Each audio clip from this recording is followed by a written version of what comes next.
Ya intinya gini, intinya ginilah. Intinya kita harus ngerti lah. Belajar dulu acara pidana, perdata, administratif. Baru nanti kita akan bicara ngomong bahwa ini layak sebagai ahli. Kalau ahli-ahlinya banyak. Ada yang ahli setiap habis ngasih keterangan ahli di posting di Facebook, medsos. Saya ketawa aja nih.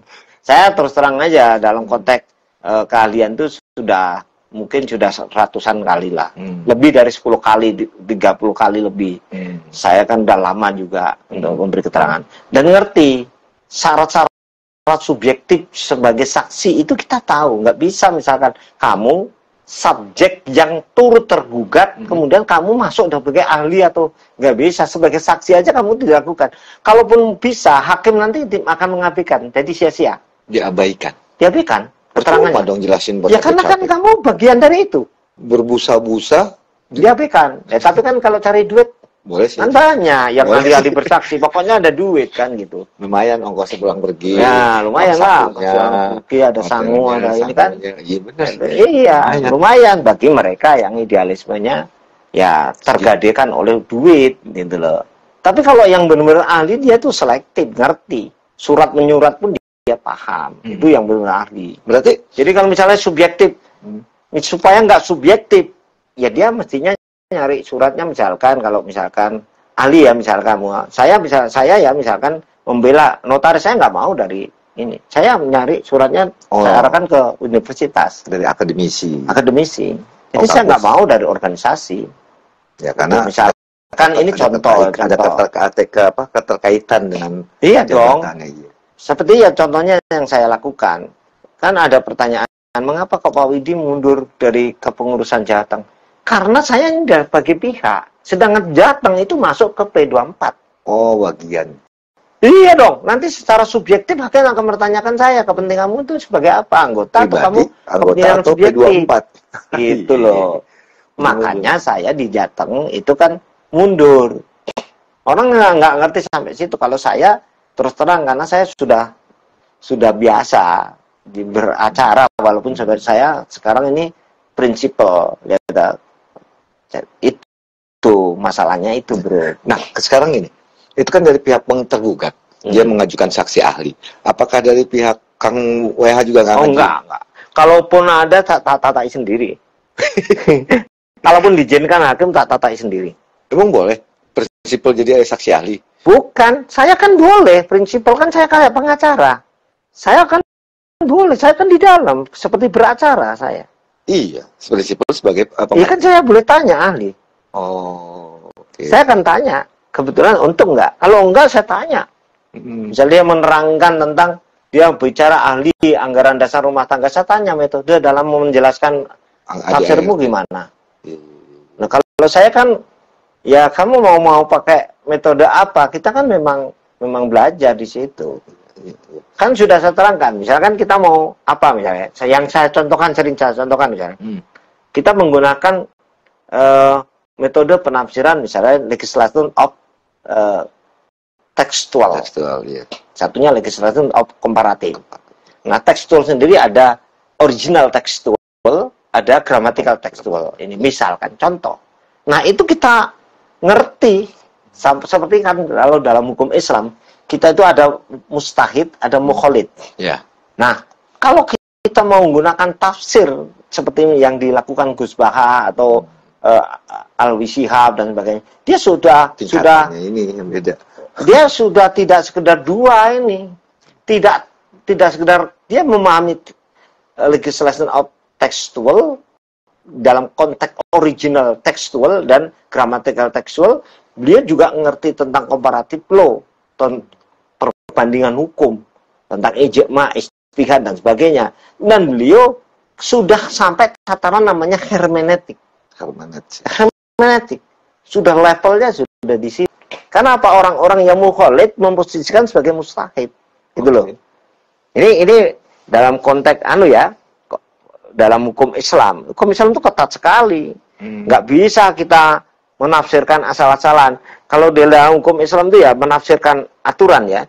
Itu kan selain dia mustahid itu membohongi saja. Dia tidak sekedar intelektual.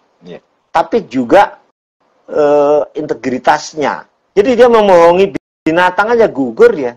Loh, gugur. binatang dibohongin. Iya, misalkan kita seakan-akan bawa makanan nih, mau ngasih makanan binatang, kita manggil binatang, mau manggil lah, Ngeledek binatang.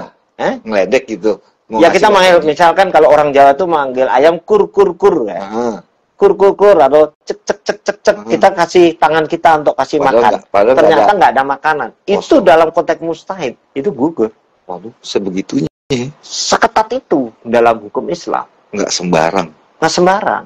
Dan hafalan Qur'annya, itu ayat-ayat Qur'annya, kemudian hafalan dalam konteks hadisnya, itu ketat sekali, ijma dan sebagainya. Makanya kan ayatnya itu kan jelas tuh di situ tuh. Kalau di dalam orang Islam itu kan dibatasi gitu. Waladi ba'asa fil ummiyina rasulan minhu yatlu alaihim ayatihi wa zakim wa yu'allimul kitaba wal hikmata wa in kanu min qablu labidulalim mubin. Al-kitaba itu kalau dalam bahasa Inggrisnya dasolon. Wal hikmata dasain. Kalau dalam bahasa Arabnya kauliyah itu. Itu ketat itu. Jadi di situ tidak sembarangan orang kadang-kadang kita tuh lucu di Indonesia ini hukum ini. Sembarangan orang mengaku ahli. Bahkan yang notaris itu, dia mengaku ahli, jadi saksi, dia bangga jadi saksi ahli, memberi keterangan ahli. Padahal, ya mohon maaf, kadang-kadang saya prihatin aja. Kemampuannya ngerti masalah hukum aslinya ternyata masih jauh dari harapan. Mengerti nafsirkannya masih jauh. Dia teori-teori kajiannya ini nggak bisa. Itu kan mestinya kan harus ada kajian-kajian teori. Ya, seperti kan kamu jelaskan kan itu ada tahapan-tahapan. Oh iya, kalau di dalam hukum Islam ketat. Nggak bisa hafalan. Nggak bisa sekedar karena udah. Nggak bisa, itu yang terjadi kan di organisasi kita kan konstruksi liar yang kritik. Ya iya, emang begitu. Dia menafsirkan sesuai kehendak dia, sesuai konstruksi berpikir dia. Padahal kehendak dan berpikir dia itu penuh nafsu. Iya, tidak didasarkan, harus didasari ilmu. Kajian yang tadi gramatikal dan itu kan nggak masuk di sini. Iya, banyak kan yang dulu kan ada, yang pernah kita bahas. Iya, kan itu harus berdasar tidak bisa. Itu. Bukan pendapat saya, tapi menurut. Ya, makanya saya kan tidak pernah menurut saya. Menurut ahlinya begini. Ya kalau kita mau mengutip berdasarkan gini, kalau kita mau normatif itu ada 6. Ini supaya bisa calon-calon doktor juga paham. 6. Kalau kita mau membahas ya aturan itu. Pertama kita yang mau bahas apa kalau kita menggunakan normatif. Yaitu peraturan perundang-undangannya. Itu nomor 1. Yang kaji benar. Peraturan perundang-undangan kenapa harus menggunakan peraturan perundang-undangan? Karena di sini ada harmonisasi, ada disharmonisasi. Harmonisasi dan disharmonisasi. Nah, kita harus mengerti titik-titik di mana aturan-aturan itu terjadi harmonisasi dan disharmonisasi.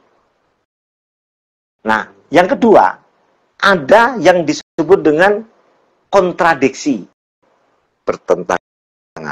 Pertentangan di antara pasal per pasal dan sebagainya terjadi.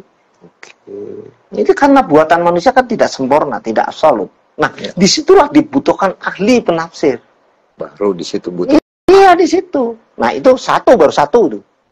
Yang kedua, makanya itu kalau kita mau kajian yang komparatif itu ada putusan hakim.